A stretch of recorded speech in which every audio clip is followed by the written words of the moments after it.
Pixel lab অ্যাপ্লিকেশনটি সবার কাছেই অনেক জনপ্রিয়, কারণ এই ছোট্ট অ্যাপ্লিকেশনটি ব্যবহার করে আমরা মোবাইলে প্রফেশনাল মানের থাম্বনেইল, পোস্টার ইত্যাদি ডিজাইন করতে পারি। তবে এখানে একটাই প্রবলেম ফেস করি, সেটা হচ্ছে কাস্টম ফন্ট। তো এখানে ফন্ট অপশনে যদি যান, এখানে লিমিটেড কিছু ফন্ট পেয়ে যাবেন, যেগুলো ইউজ করে আপনারা বেসিক ডিজাইন বা প্রফেশনাল ডিজাইনও করতে পারবেন। তবে মাই ফন্টে আপনি চাইলে কাস্টম ফন্ট মানে আপনার পছন্দ মতো যে কোনো বাংলা, ইংলিশ, আরবি, উর্দু যে কোনো ফন্ট অ্যাড করতে পারবেন। তো এই জিনিসটা অনেকেই জানেন না, তাই আজকের ভিডিওতে আপনাদের দেখাবো কিভাবে পিক্সেল ল্যাবে ফন্ট ডাউনলোড করে সেটআপ করতে হয়। তো আমরা চলে যাচ্ছি একটি ব্রাউজারে। আমি আপনাদের একটি বাংলা ফন্ট অ্যাড করে দেখাবো। তো বাংলা ফন্ট অ্যাড করার জন্য আমরা গুগলে সার্চ দেব বাংলা ফন্ট। এটা লিখে সার্চ দিলে আপনাদের সামনে হিউজ পরিমাণ ওয়েবসাইট আসবে, যেমন পপুলার লিপিঘর, ফন্ট বিডি, এরকম অনেক ওয়েবসাইট আছে। তো আমরা লিপিঘরে চলে যাব। এখানে অনেক সুন্দর সুন্দর ফ্রিতেই ফন্ট পাবো। লিপিঘরে আসার পর যদি এরকম কোনো পপআপ আসে, এটাকে আমরা ক্লোজ করব। তো এই হচ্ছে লিপিঘরের ওয়েবসাইট। লিপিঘরের ওয়েবসাইটটা অনেকটা আপডেট করা হয়েছে। তো আমরা নিচে স্ক্রল ডাউন করলে দেখতে পারবো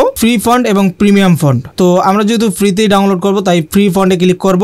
এন্ড এখানেও কিন্তু হিউজ পরিমাণ আপনারা সুন্দর সুন্দর ফন্ট পাবেন। তো আমার পছন্দ মতো আমি এখান থেকে একটি ডাউনলোড করে আপনাদের দেখাবো। এন্ড এখানে অনেক পেজ আছে, এই পেজগুলো আপনারা চেক করবেন, নিশ্চয়ই আপনারা এখানে আপনার পছন্দের ফন্ট পেয়ে যাবেন। তো আমার কাছে এই ফন্টটি অনেক ইউনিক লাগছে, তো আমি এটাকে ডাউনলোড করব। ডাউনলোডে ক্লিক করলাম। এখানে আপনারা কিছু লিখে টেস্ট করতে পারেন। তো এই ফন্টটা কে তৈরি করছে সব ডিটেলস দেখতে পারবেন। এন্ড আবারও ডাউনলোডে ক্লিক করবেন, এখানে টিক মার্ক করবেন, আবারও ডাউনলোডে ক্লিক করবেন। তো এটা আমাদের ডাউনলোড হয়ে যাবে। ডাউনলোড হয়ে গেলে আপনারা চলে আসবেন ব্যাক, ফাইল ম্যানেজার ওপেন করবেন। আমি চলে যাচ্ছি আমার ফোন মেমোরিতে। এখানে আসার পর আমি একটা ফোল্ডার ক্রিয়েট করব। এই জায়গায় ক্লিক করে প্লাস আইকনে ক্লিক করে নিউ ফোল্ডার, এন্ড নামটা দিচ্ছি ফন্ট। ওকে, এরপর ডাউনলোডে যাব।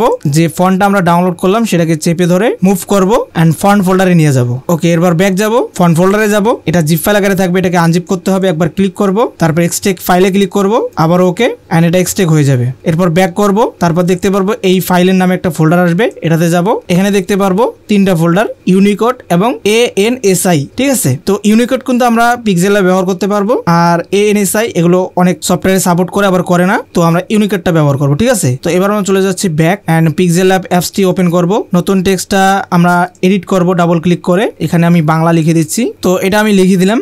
দেন এটা হচ্ছে একটা ডিফল্ট ফন্ট। ঠিক আছে, তো এবার আমরা চলে যাব ফন্টে, মাই ফন্টে যাব। এখানে দুইটা অপশন পাবো। আমরা প্রথমে এইটাতে ক্লিক করে দিয়ে দেখি চেষ্টা করে। এখানে ক্লিক করলাম এন্ড এই জায়গায় ক্লিক করব, ফোন মেমোরি সিলেক্ট করব। এখান থেকে ওই ফোল্ডারে যাব, ফন্ট।